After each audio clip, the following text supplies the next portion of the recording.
नमस्कार विद्यार्थी मित्रांनो. बृहन्मुंबई महानगरपालिका शिक्षण विभाग व्हर्च्युअल ट्रेनिंग सेंटरमध्ये तुमचं सर्वांचं हार्दिक स्वागत. बालमित्रांनो, कोविड-19च्या या कालावधीत आपली गतिशीलता मर्यादित झाल्यामुळे आपल्या शिक्षणाची गाडी रुळावरून घसरता कामा नये यासाठी बृहन्मुंबई महानगरपालिकेने तुम्हा विद्यार्थ्यांना घर बसल्या दर्जेदार शिक्षण प्रदान करण्यासाठी हे चॅनल सुरू केले आहे. बालमित्रांनो, मी तुमची व्हर्च्युअल टीचर अस्मिता गवंडी आज तुमच्यासाठी घेऊन आले आहे एक छानसा पाठ. चला तर मग आजच्या पाठाची सुरुवात करूया.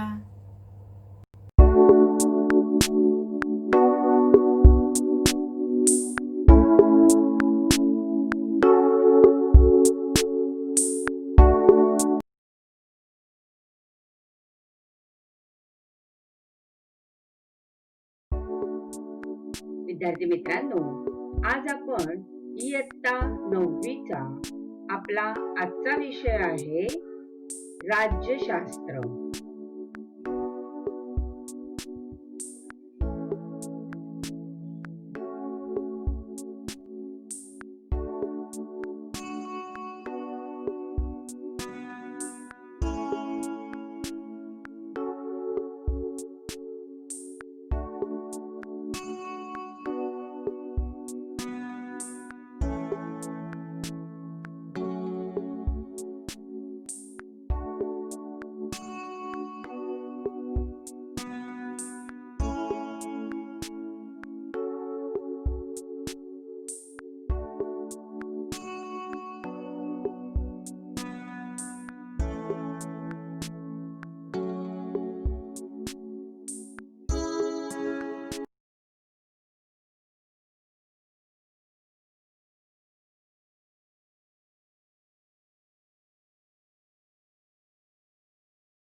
राज्यशास्त्रामध्ये आज आपण अभ्यासणार आहोत महायुद्धोत्तर राजकीय घडामोडी भाग 2.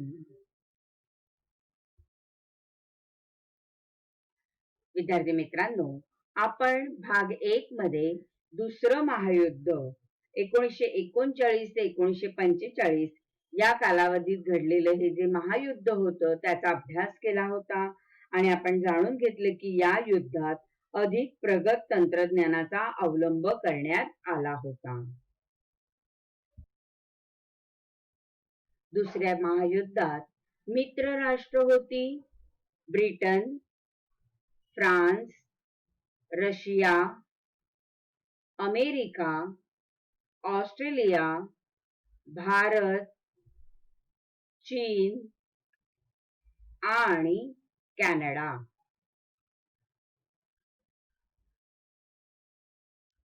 तसेच अक्षराष्ट्र होती जर्मनी, इटली आणि जपान.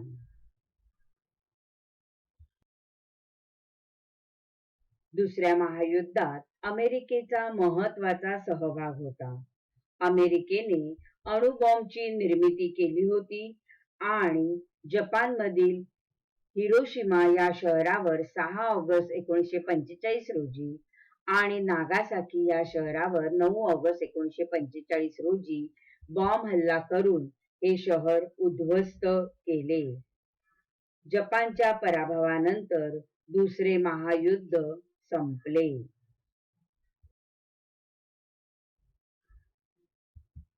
यानंतर भारताची ब्रिटिश सत्ता कमकुवत झाली आणि भारत ही स्वतंत्र झाला. विद्यार्थी मित्रांनो, दुसरं महायुद्ध तर संपलं, पण 1945 पासून शीतयुद्ध सुरू झालं. दुसऱ्या महायुद्धात मित्र असणारे अमेरिका व सोव्हिएत युनियन युद्ध संपताच परस्परांचे स्पर्धक बनले. त्यांच्यातील सहकार्याची जागा आणि ही जी आहे ही स्पर्धेने घेतली आणि त्यांच्यातली स्पर्धा ही जीवघेणी स्पर्धा ठरली होती. विद्यार्थी मित्रांनो, 1945 ते 1991 म्हणजे जवळजवळ 45 ते 46 वर्षाचा हा जो कालखंड आहे, हा एवढा मोठा कालखंड शीतयुद्धाने व्यापला होता. या दोन्ही देशांमध्ये उघड युद्ध झाले नाही, परंतु युद्धाचा भडका कधीही उडू शकेल अशी तणावजन्य परिस्थिती कायम होती. आणि त्यामुळे त्यांच्या संबंधांमध्ये कायमच तणाव होता. प्रत्यक्ष युद्ध नाही, पण युद्धाला पूरक अशा तणावपूर्वक परिस्थितीचेच वर्णन आपण शीतयुद्ध या संज्ञेद्वारे केले जाते.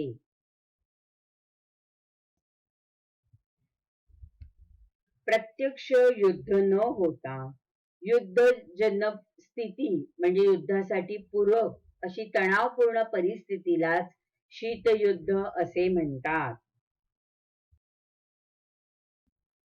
या काळात अमेरिका तर महासत्ता होतीच, पण सोव्हिएत युनियननेही अण्वस्त्रांची निर्मिती करून आपले लष्करी सामर्थ्य वाढवून महासत्ता बनण्याचा प्रयत्न केला.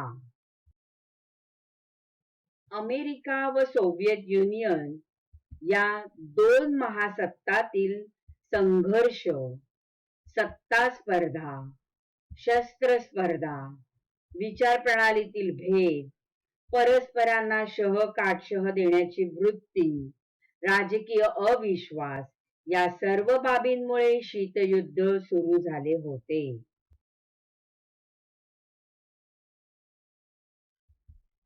विद्यार्थी मित्रांनो, शीतयुद्धाची जी कारणं आहेत ती कारणं कोणती होती नीट लक्षात घ्या. एक म्हणजे महासत्तांमधील संघर्ष. कोणत्या महासत्ता दोन होत्या? अमेरिका आणि सोव्हिएत युनियन या दोन महासत्तांमध्ये असलेला संघर्ष. या दोन महासत्तांमध्ये शस्त्रास्त्र निर्मितीची जी स्पर्धा सुरू झाली होती, ही स्पर्धा त्यांच्या विचार प्रणालीमध्ये असलेले भेद यामुळेच शीतयुद्ध सुरू होतं. आणि या दोन्ही राष्ट्र एकमेकांना काटशह देण्याची त्यांच्यामध्ये असलेली वृत्ती आणि सत्तेसाठी निर्माण झालेली स्पर्धा या सर्व कारणांमुळे त्या दोन मोठ्या महासत्तांमध्ये संघर्ष चालू होता. आणि यामध्ये विकसित आणि अविकसित राष्ट्र जी होती ती भरडली जात होती.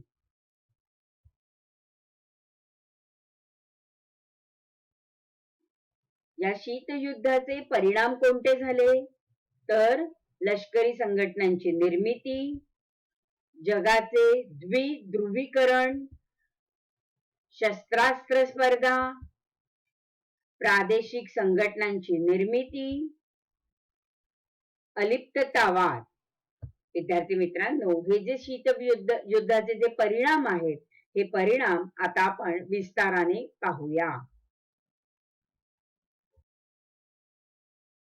लष्करी संघटनांची निर्मिती. शीतयुद्ध काळात दोन्ही महासत्तांनी लष्करी संघटना निर्माण केल्या आणि त्यात सामील होणाऱ्या राष्ट्रांच्या संरक्षणाची जबाबदारी त्या महासत्तांनी घेतली. नाटो म्हणजे north Atlantic treaty organisation.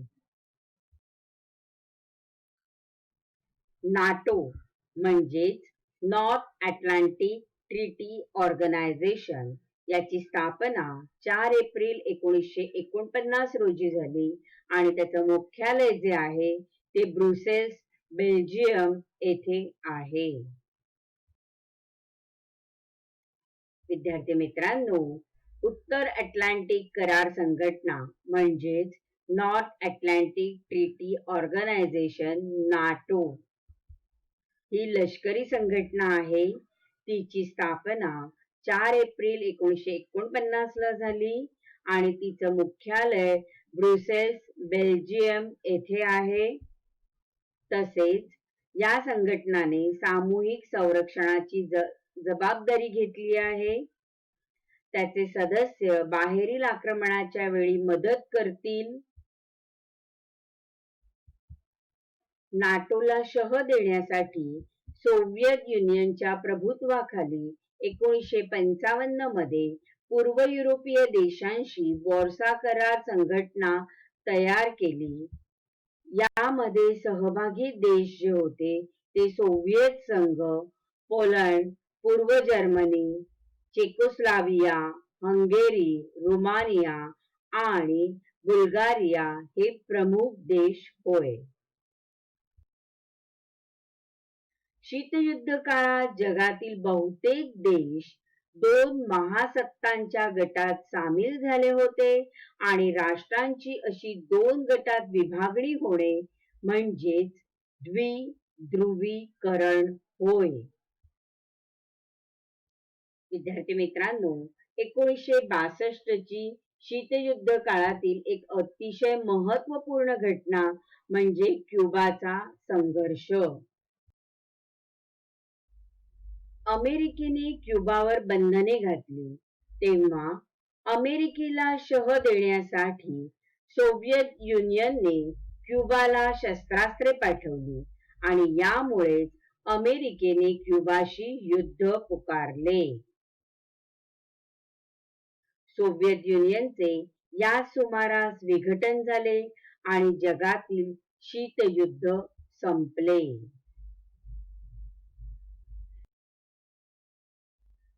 America व सोव्हिएत युनियन यांनी युद्ध पुकारले, परंतु सुदैवाने युद्ध झाले नाही.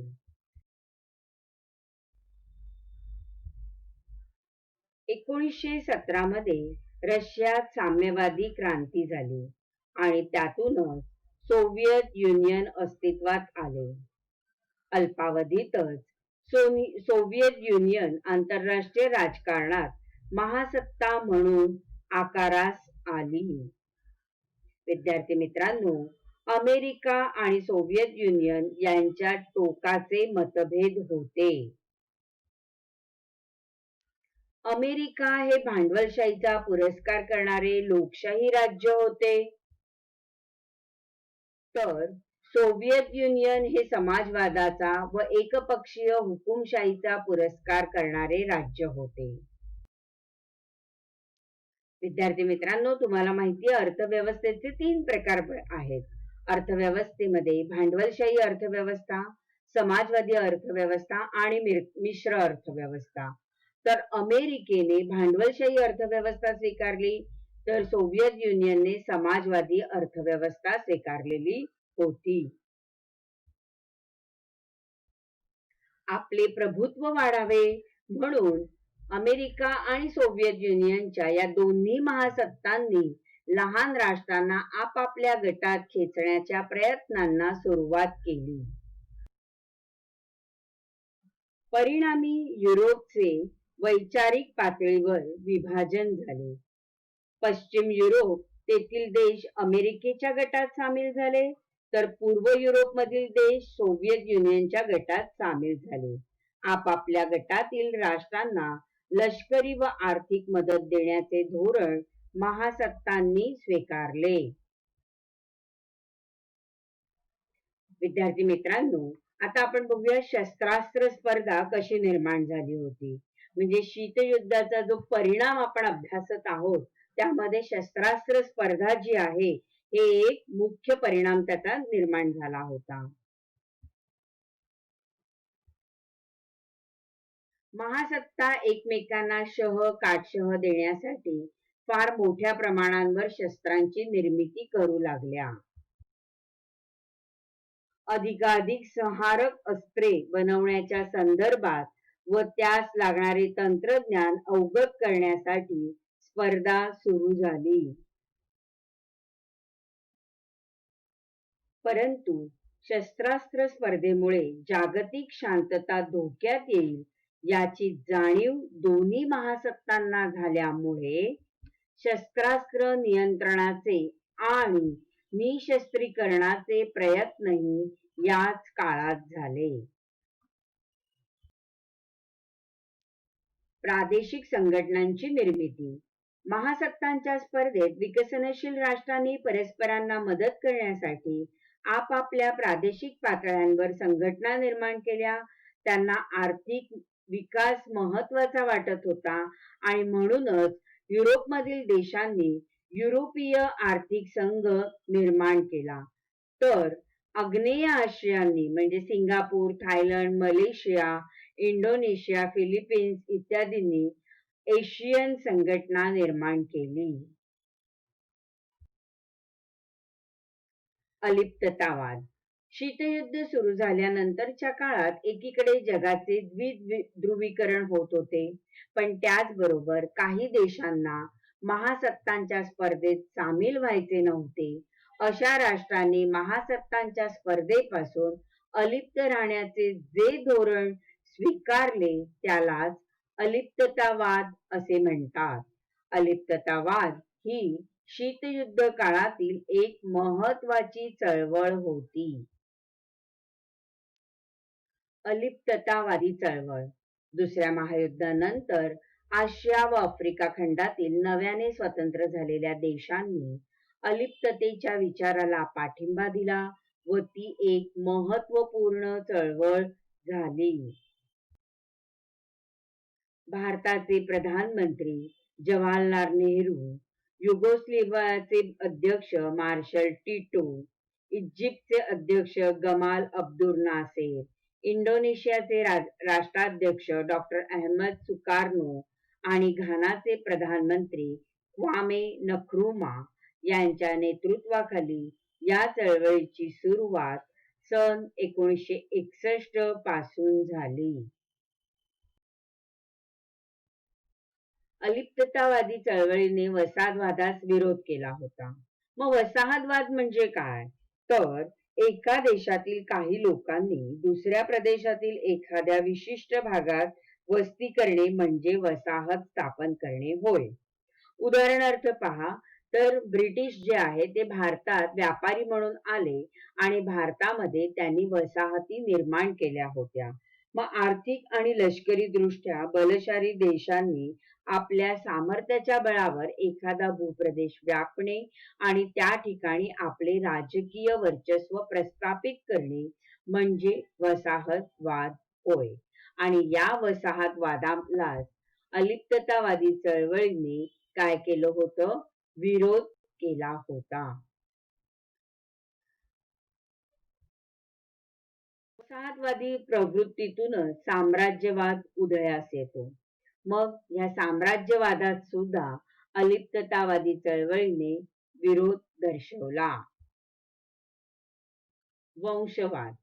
राजेशाही पद्धतीमध्ये वंश परंपरेने राजसत्ता ही त्यांच्या वंशांनाच प्राप्त होत असे. म्हणजे कर्तृत्व असो वा नसो, पण वंश परंपरागत राजसत्ता ही त्या वंशातील लोकांना प्राप्त व्हायची आणि हा वंशवादाला सुद्धा विरोध अलिप्ततावादी चळवळीने केला होता. अलिप्ततावादी चळवळीने वसाहतवादास, साम्राज्यवादास आणि वंशवादास विरोध केला आहे. आंतरराष्ट्रीय प्रश्न शांततामय मार्गाने सोडवण्यास या चळवळीने प्रोत्साहन दिले.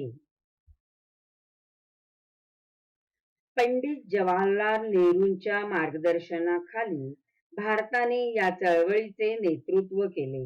नंतरच्या काळातही या चळवळीला भारताने सक्रिय पाठिंबा दिला आहे. शीतयुद्ध संपुष्टात आले तरीही या चळवळीचे महत्व कमी झाले नाही. मानवतावाद, जागतिक शांतता व समानता या शाश्वत मूल्यांवर अलिप्ततावादी चळवळ आधारलेली आहे. या चळवळीने अल्पविकसित राष्ट्रांना एकत्र येण्यास प्रेरित केले आहे.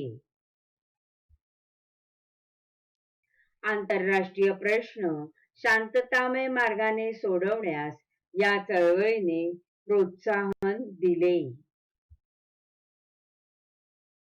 निशस्त्रीकरण व मानवी हक्कांचे संवर्धन याबाबत आग्रही भूमिका घेतानाच अलिप्ततावादी चळवळीने गरीब व विकसित राष्ट्रांच्या समस्या ठामपणे मांडल्या. एका नव्या आंतरराष्ट्रीय आर्थिक व्यवस्थेची म्हणजे NIEO ची मागणी या चळवळीने केली.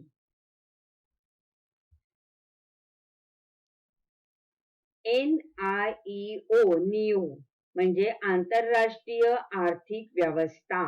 याबद्दल थोडक्यात सांगायचे झाल्यास, शीतयुद्ध संपले तरीही अलिप्ततावादी चळवळीचे महत्व कमी झाले नाही. या चळवळीने अल्पविकसित राष्ट्रांना एकत्र येण्यास प्रेरित केले आणि या चळवळीने आर्थिक आणि सामाजिक बदलांचे अनेक प्रवाह आंतरराष्ट्रीय राजकारणात आणले. या राष्ट्रांना आंतरराष्ट्रीय राजकारणात सन्मानाने उभे राहण्याचा एक नवा विश्वास दिला. शीतयुद्धाची अखेर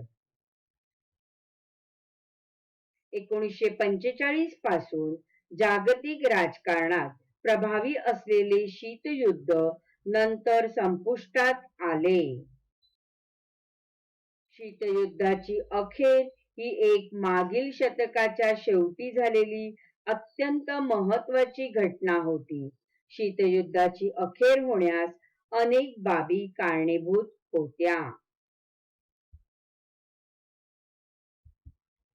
सोव्हिएत युनियनने आर्थिक खुलेपणाचे धोरण स्वीकारले, राज्याचे अर्थव्यवस्थेवरील नियंत्रण शिथिल केले. सोव्हिएत युनियनचे तत्कालीन अध्यक्ष मिखाईल गोर्बाचेव यांनी पेरेस्ट्रोइका म्हणजे पुनर्रचना आणि ग्लासनोस्त म्हणजे खुलेपणा ही धोरणे अंमलात आणली. या धोरणामुळे माध्यमांवरील नियंत्रण कमी झाले, राजकीय व आर्थिक क्षेत्रात महत्वपूर्ण बदल झाले, म्हणजेच या क्षेत्रात पुनर्रचना करण्यात आली आणि त्यामुळे लोकशाहीकरणाला चालना मिळाली.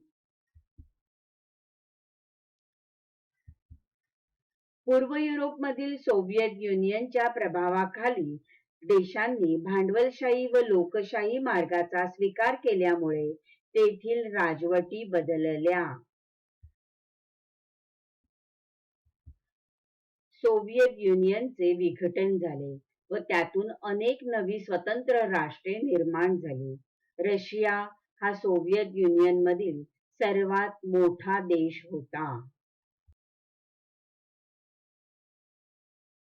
शीतयुद्धानंतरचे जग सोव्हिएत युनियनच्या विघटनाबरोबर शीतयुद्ध संपले. एकेकाळच्या या महासत्तेचे विघटन झाल्याने जागतिक राजकारणात महत्वाचे बदल घडून आले. जागतिक राजकारणात अमेरिका ही एकमेव महासत्ता उरली. राष्ट्रांमधील व्यापार व आर्थिक संबंध वाढवण्यास अनुकूल वातावरण निर्माण झाले. भांडवल, श्रम, बाजारपेठ, माहिती यांचा जगभर प्रसार झाला. लोकांमधील विचार, कल्पनांचाही मुक्त संचार होऊ लागला. सर्वच राष्ट्रांनी व्यापारी संबंधांना प्राधान्य देण्याचे ठरवल्याने अन्य राष्ट्रांना मदत करण्याची कल्पना मागे पडली.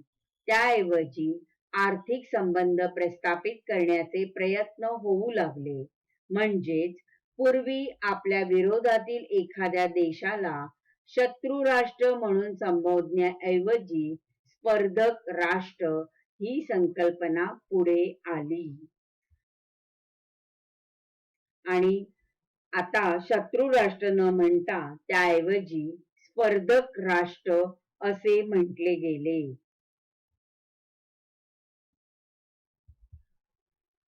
संयुक्त राष्ट्रे या संघटनेच्या जबाबदारीत वाढ झाली. जागतिक शांतता व सुरक्षितता टिकवण्यासाठी संयुक्त राष्ट्रांना अधिक ठोस प्रयत्न करावे लागत आहेत. पर्यावरण रक्षण, मानवी हक्कांची जोपासना, स्त्री पुरुष समानता आणि नैसर्गिक आपत्तींचा सामना या बाबींना जागतिक स्वरूप प्राप्त झाले.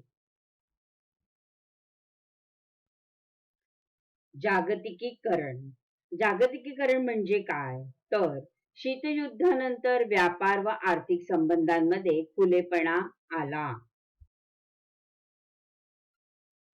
यापूर्वीच म्हटल्याप्रमाणे भांडवल, श्रम, बाजारपेठा आणि माहितीचे जगभर संचरण होऊ लागले होते. तसेच जगभराच्या लोकांमध्ये विचार आणि कल्पनांची देवाणघेवाण वाढली. माहिती तंत्रज्ञानातील क्रांतीने जगातल्या घटना व घडामोडी सर्वत्र कळू लागल्या. देशाच्या सीमारेषांना पूर्वी इतके महत्त्व राहिले नाही. या सर्व प्रक्रियांना जागतिकीकरण असे म्हणतात आणि जागतिकीकरणाचे असे काही फायदे झाले तसेच काही तोटेही झाले. उदाहरणार्थ, विविध राष्ट्रांच्या अर्थव्यवस्था परस्परांशी जोडल्या गेल्याने व्यापार वाढला, आर्थिक एकत्रीकरण वाढले, बाजारपेठांमध्ये मुबलकताही आली. परंतु त्याचबरोबर गरीब व श्रीमंत राष्ट्रांमधील दरी कमी झाली नाही. विद्यार्थी मित्रांनो, आपण या प्रकरणात 1945 पासूनच्या जागतिक घडामोडींचा अभ्यास केला. शीतयुद्धकालीन जग व त्यातील शस्त्र स्पर्धा व निशस्त्रीकरणाचे प्रयत्न समजून घेतले आणि जागतिकीकरणाचा अर्थही अभ्यासला.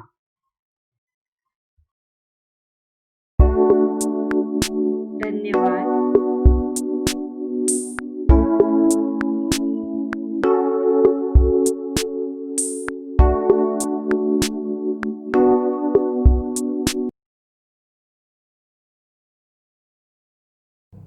बालमित्रांनो, कसा वाटला तुम्हाला आजचा पाठ? आवडला ना? मग माझे जर असे छान छान पाठ तुम्हाला पाहायचे असतील ना, तर हे चॅनल सबस्क्राईब करा. आणि हो, या पाठांचे तुम्हाला जर पहिल्यांदा नोटिफिकेशन हवं असेल तर बेल आयकॉनला क्लिक करा. आणि तुमच्या काही प्रतिक्रिया असतील तर त्या तुम्ही कमेंट बॉक्समध्ये नक्कीच लिहा. आता आपण इथेच थांबणार आहोत. धन्यवाद.